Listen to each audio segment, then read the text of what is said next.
Paz do Senhor, meus irmãos, aqui é o presbítero Cleiton. Estou aqui para falar um pouquinho para vocês do curso de homilética no Instituto Bíblico Roache com o pastor Paulo Damasceno. Este curso tem sido uma grande bênção de Deus em minha vida e um grande passo no meu ministério. Assim que eu concluí o curso, eu tive a oportunidade de estar ministrando a palavra do Senhor e aplicando na prática aquilo que eu aprendi no curso. E nessa ministração eu usei algumas das ferramentas a qual o curso nos disponibiliza, que foram aquilo que você escreve e você grava. Também usei algumas ilustrações e algumas técnicas para diminuir o nervosismo. Então, através disso, eu percebi a grande diferença no método de estudo e comportamento. Então, através dessa oportunidade, venho deixar aqui para você a minha indicação. E tenho certeza que vai fazer uma grande diferença no seu ministério e na sua vida. Deixo aqui o meu abraço, que Deus te abençoe.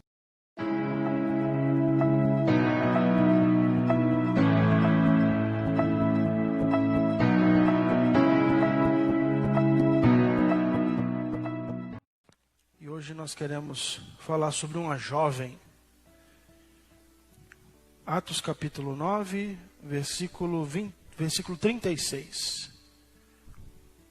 Fala assim: havia em Jope uma discípula por nome Tabita, nome que traduzido quer dizer Dorcas. Era ela notável. A minha versão diz assim: era ela notável pelas boas obras e esmolas que fazia. Ora, aconteceu naqueles dias que ela adoeceu e veio a morrer, e depois de a lavarem, puseram-na no cenáculo.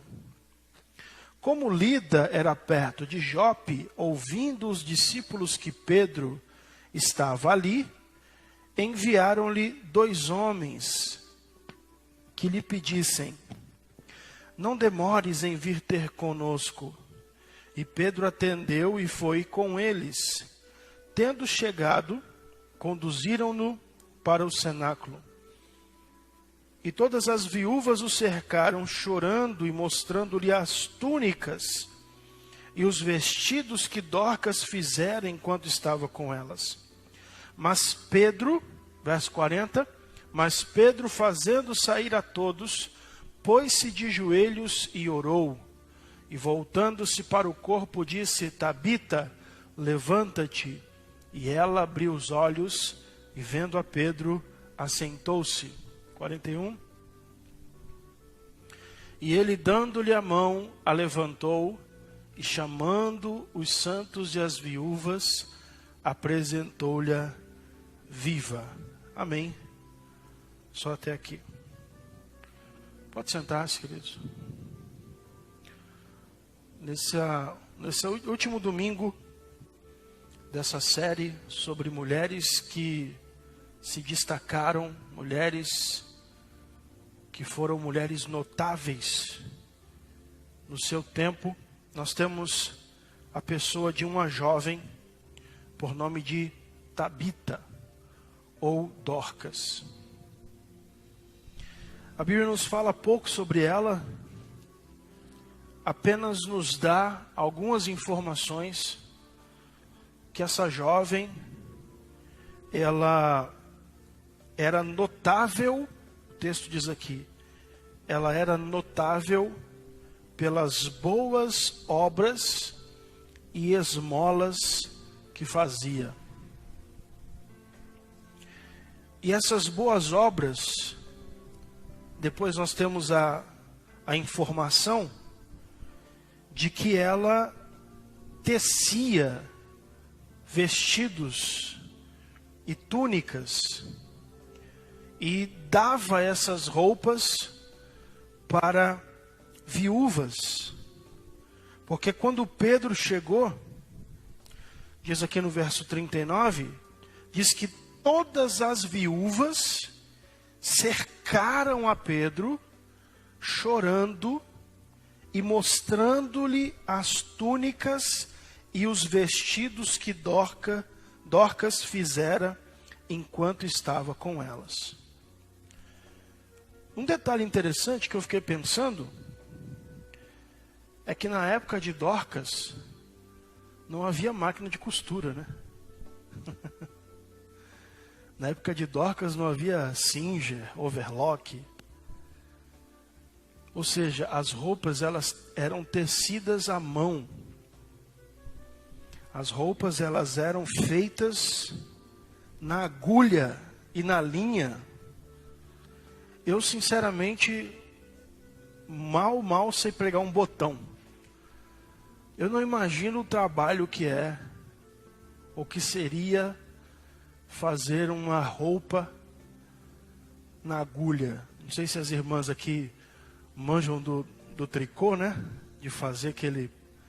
Minha avó fazia muito isso, ponto cruz, fazia uns negócios de crochê.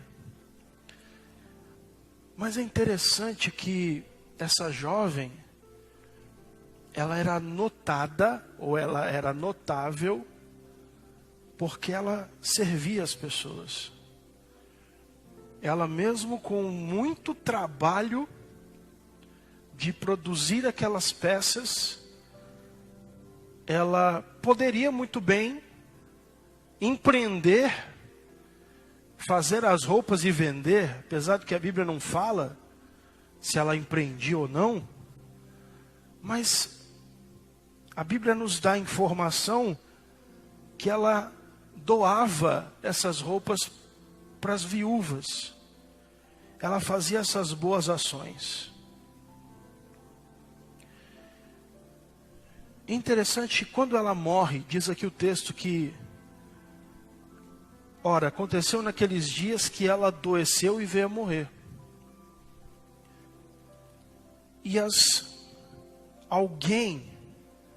alguém disse assim, olha, aqui perto, na cidade de Jope, está Pedro.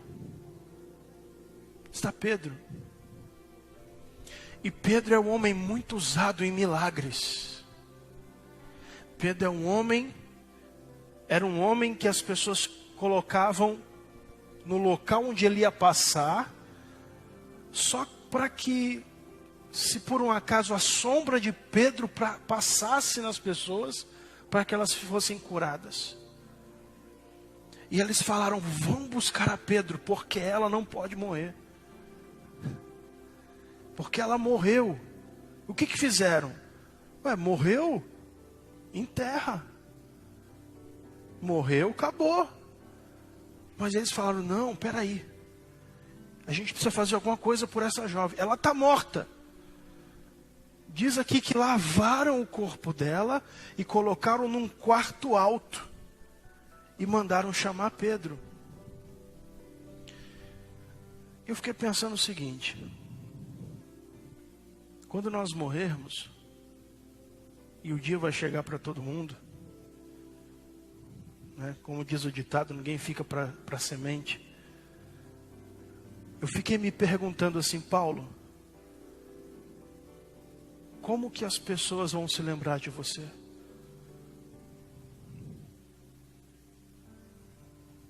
Quando você partir, qual é a lembrança que as pessoas vão ter de você? Eu fiz essa pergunta para mim. Essa jovem partiu. E as viúvas falaram, não. Ela era muito importante. Não, qual é a última faísca de esperança? Não, chama Pedro. Tem um ditado que diz que só não tem jeito para a morte. Mas quem sabe?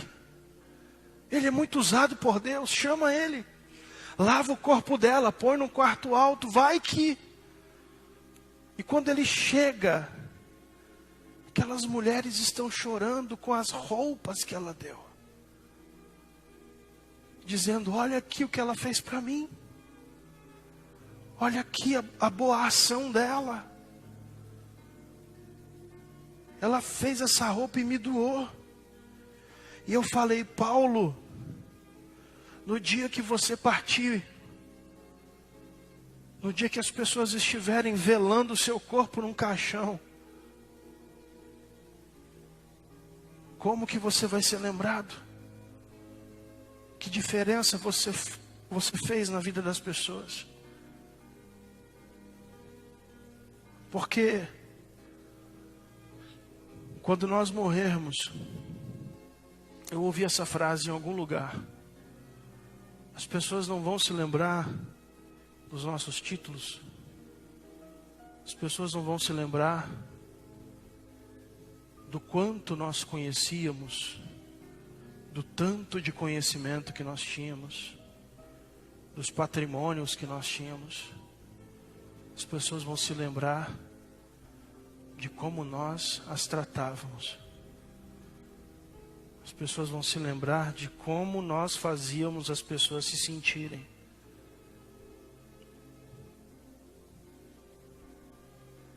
É interessante que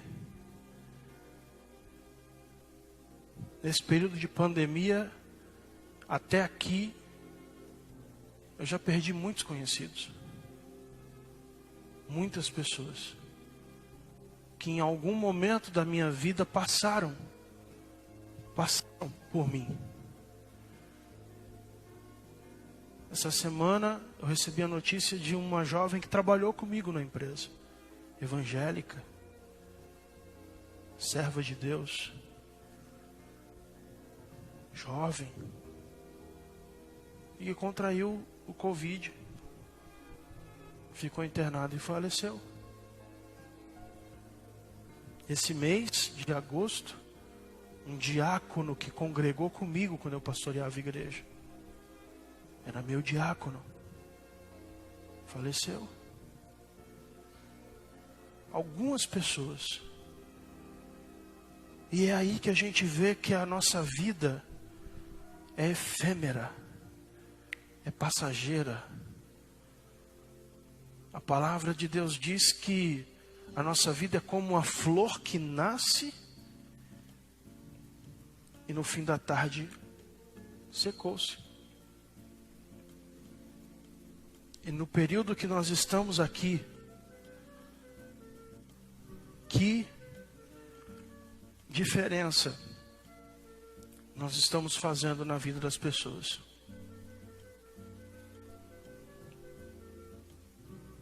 Para aquelas viúvas, Dorcas tinha feito uma grande diferença na vida delas.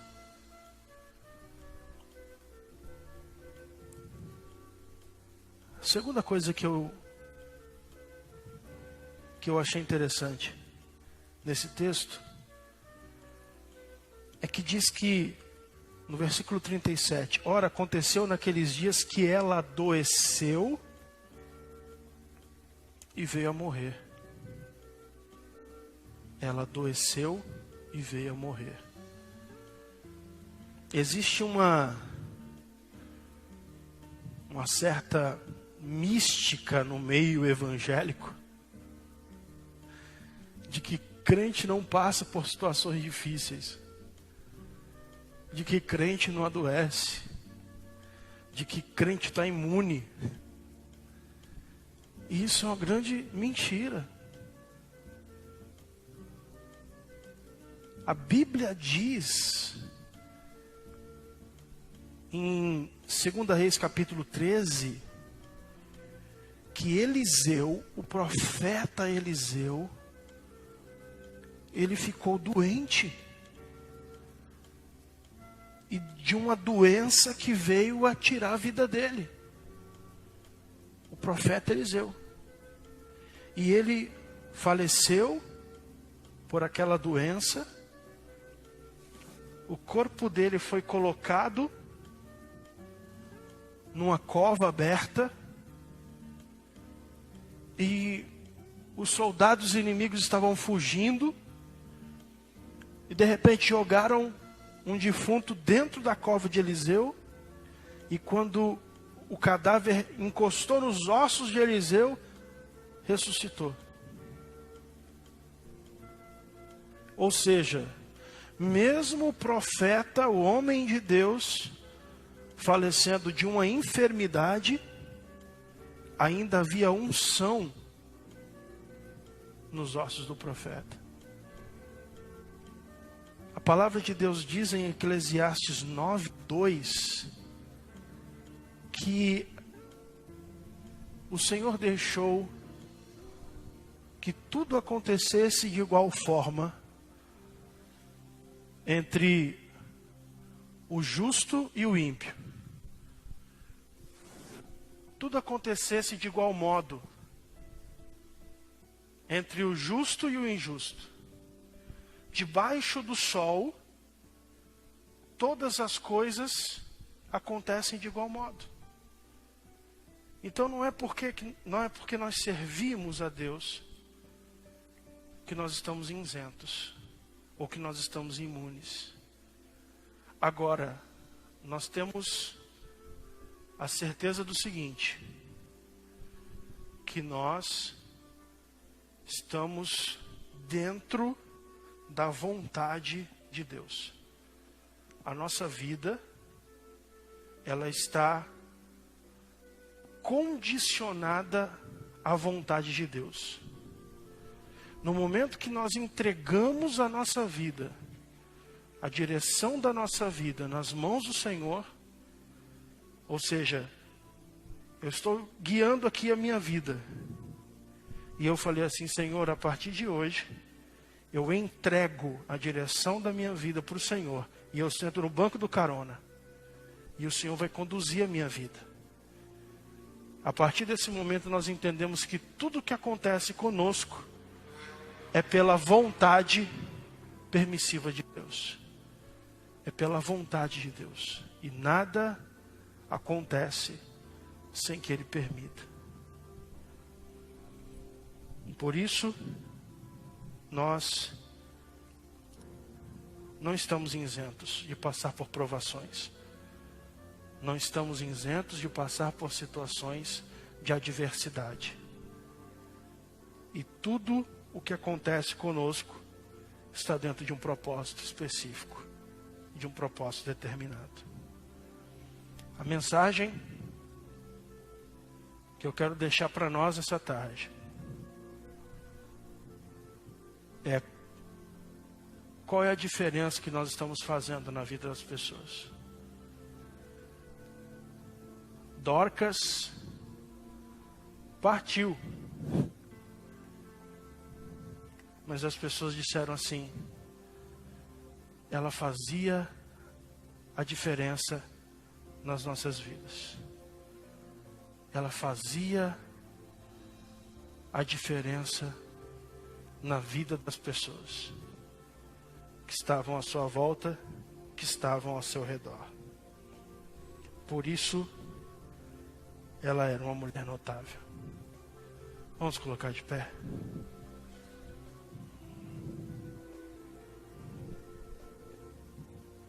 Espírito Santo de Deus, nessa tarde, Senhor, nós cremos, ó Deus, que o Senhor nos trouxe até esse lugar. Ó Espírito de Deus, porque o Senhor quer que nós possamos fazer a diferença na vida das pessoas que estão à nossa volta. Diferença na vida das pessoas que convivem conosco.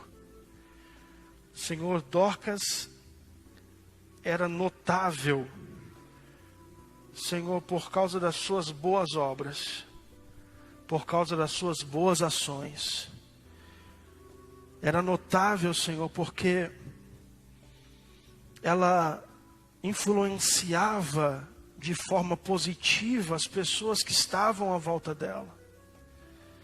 Espírito Santo, nos ajude, Senhor. Nos ajude a influenciar as pessoas que estão à nossa volta. Nos ajude, Senhor, a fazer a diferença na vida das pessoas, Senhor, que estão ao nosso redor. E que nós possamos, Senhor, ó Deus, quando partirmos, quando chegar o nosso momento, quando chegar a nossa hora, Senhor, que nós possamos ter deixado um legado de boas ações, um legado de boas obras, que as pessoas se lembrem de nós como alguém que fazia diferença na vida delas, que as pessoas se lembrem de nós como alguém, Senhor, que era solícito, alguém que era disponível, alguém que era prestativo, alguém que era uma pessoa que nós podíamos contar. Senhor, que elas podiam contar. Senhor, no nome de Jesus, nós te pedimos, Deus, nos ajude a ser como Dorcas. Senhor, essa pessoa que influencia e que faz a diferença na vida das outras pessoas. Nós assim te louvamos e te agradecemos. Pai, dá uma semana de vitória aos teus filhos. Uma semana de bênção, Senhor. Uma semana próspera, de boas notícias, de saúde, Senhor, para a vida de cada um dos teus filhos que aqui estão.